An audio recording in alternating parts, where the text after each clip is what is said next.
Welcome back to Blue House Builds. We are a South Dakota family creating and sharing our family projects, wholesome living, and home stewardship.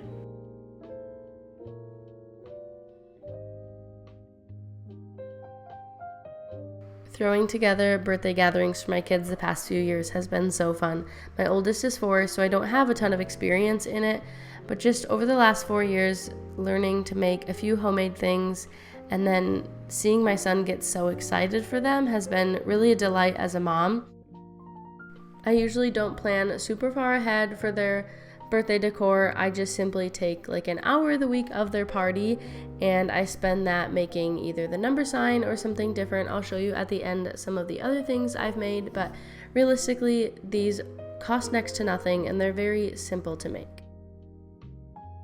I have been making these homemade birthday signs for a few years now. I made my first one when my son turned 3 and I didn't plan on it being a tradition, but then when my daughter's birthday rolled around, he said, "Wait, you haven't made her a birthday sign yet." So now I make them birthday signs every single birthday and it's super fun. It's really cheap.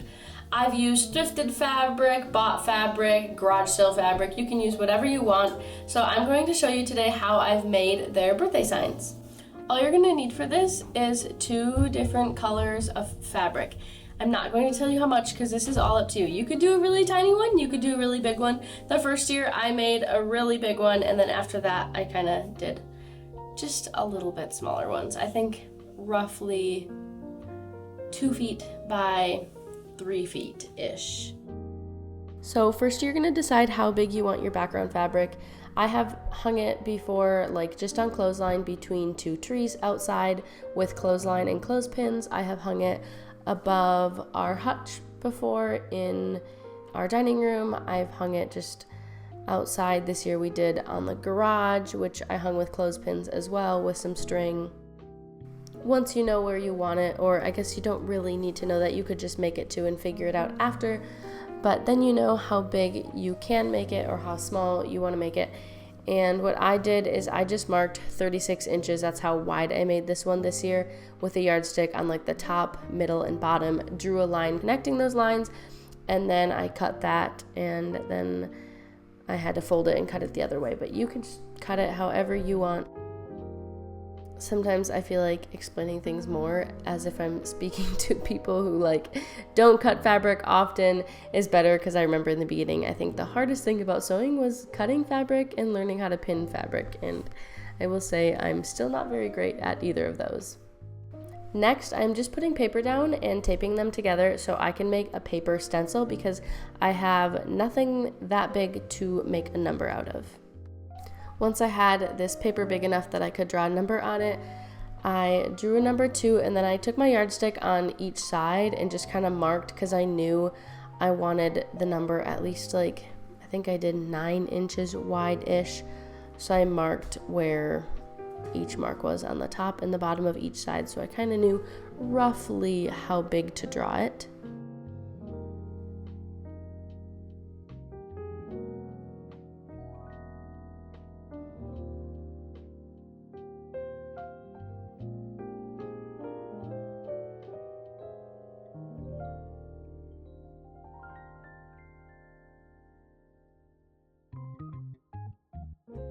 Once I have the basis of the number 2 drawn how I think I want it, then I will go in with a small ruler, and I want it 3 inches thick. So I'm taking this small ruler and I'm putting it on 1.5 inch, and then I'm drawing a line from the end to the 3, if that makes sense.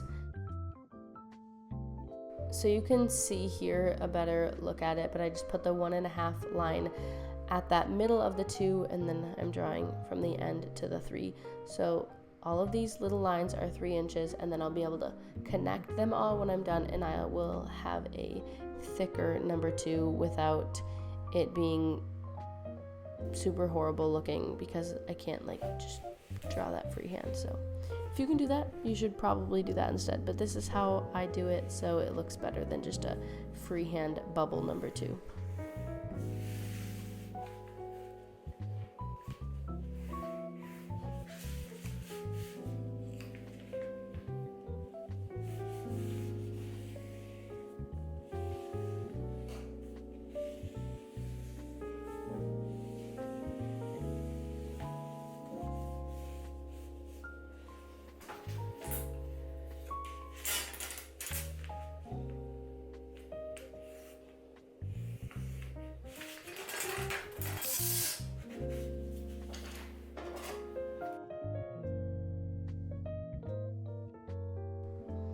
After that, I just cut out the two, and then I'm going to put that on the fabric and cut it out.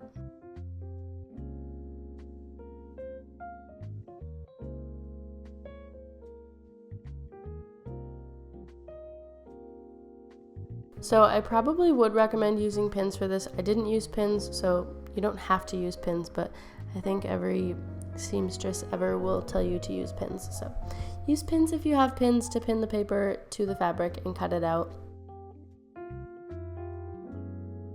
I think there are two things that are most special about these number signs. One, you get to pick the color in the fabric. So if you are doing some type of birthday theme or something, typically we don't do like a theme, but we'll do something along the lines of a theme without it being a theme. Like for my son, we just did like a gingham number last year. It was green gingham, and then we just made like stuffed animal party hats, and he got like dinosaur plates because he wanted dinosaur plates, and then he picked out whatever color balloons he wanted. So we did balloons, a number sign, and then some little party hats for his stuffed animals. So it wasn't really a theme, but like it was colorful and everything just matched because nothing matched, and then it was cute. And then for my daughter, in the past, I just did like a red and blue one, and then I just did like a bunch of colorful candles, and I did flowers. I think just throwing flowers or a thrifted tablecloth or balloons, like you can make a birthday party look thrown together for your kids, but it took less than an hour to make decor, and it was very cheap. And throw it with either flowers or balloons in a tablecloth, and it looks adorable, and it's so fun, and they think it's so special. Okay, but back to the second thing that I think is most special about these birthday number signs is they can be passed down. There's nothing personalized about them with a name. So I have been saving all my kids, and I plan to reuse them, like even to pair them together. I mean, you could use like a 1 and a 2 or a 1 and a 4 or vice versa. I mean, me and my husband could use them and flip them and do a 4 and a 2 and hang them up. Like you can use them so many different ways. You can pass them down to cousins, to friends. I do plan on saving my kids and then giving them to use for their kids one day if they would like to as well, because they are not like washed or anything really. They won't fray, and I think they will last just fine and perk back to life with a quick iron. So the rest is pretty simple. I pinned it on, and then now I'm just going to sew it. So I will show you soon. This one I top stitched, and then a few of the other ones I've just top stitched, which is just where you just do a simple straight stitch, like a 1/4-ish inch in on the fabric. But otherwise I have in the past just did a zigzag stitch around it, connecting both of the fabrics, and that looked cute too. Okay, here's the finished product. I will iron it the day of her party, but it typically sits folded up until then anyway, so it'll just get folded in it again. So, here is how you make it. A number 2 for my special daughter who's turning 2. For my daughter's birthday this year, I'm pairing her number 2 that I'm showing in this video with this handkerchief banner that I made. I actually made this when I was pregnant with her because I was doing a home birth, and I made this hoping that I could hang it up in our bedroom before the birth, and it would just be, I don't know, a cute decor in the room that I would enjoy before her birth and after postpartum, but I ended up making it way too long, so I have been hanging it up for her birthday every year. All I did to make this handkerchief banner or bunting, whatever you want to call it, is I took handkerchiefs, I folded them in half so they were triangles, and then I either did a zigzag stitch or a straight stitch across the top, and then I just threaded them with ribbon, and they look so cute, especially when they're blowing in the wind like this. Another thing I usually use at their birthday parties is just a thrifted tablecloth. This one is a blue gingham, and I'm always on the lookout for more tablecloths because they're great just for hosting too, just for an extra touch just of decor.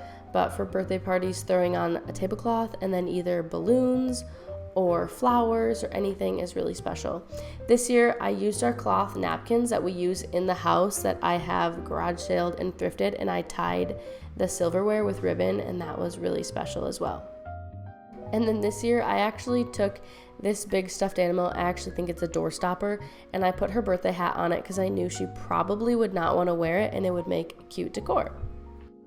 Now I wanted to show the past number signs I've made my kids. So this is the number 3, the very first one I did, and I actually sewed a bunch of fabric together first, and then I cut the 3 out of it because I was aiming for just a quilted look on the number 3, and then I used pinking shears on the edges to cut the fabric because I didn't want it to fray, and then I top stitched around that.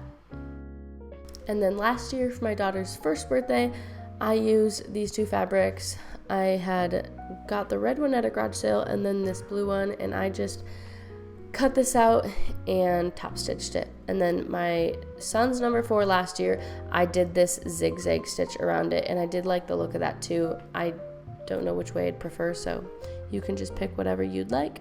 And then I fold them up and I keep them in this birthday bin so that they're really easy to access, and I just keep all the little decorations in there.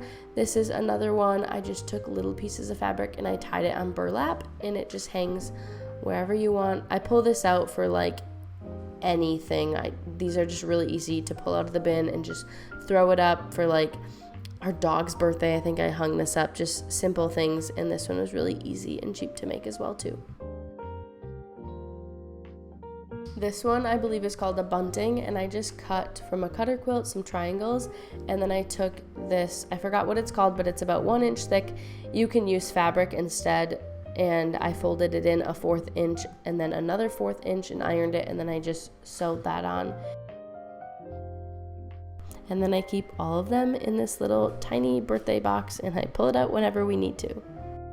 Thanks for watching. I hope you're inspired to make some homemade birthday decorations that are super cheap, affordable, and very cute. If you do end up making one, tag me on Instagram so I can see it, or email me a picture. I don't care how you send it to me, but I want to see if you end up making one and how you styled it for your children's birthday party.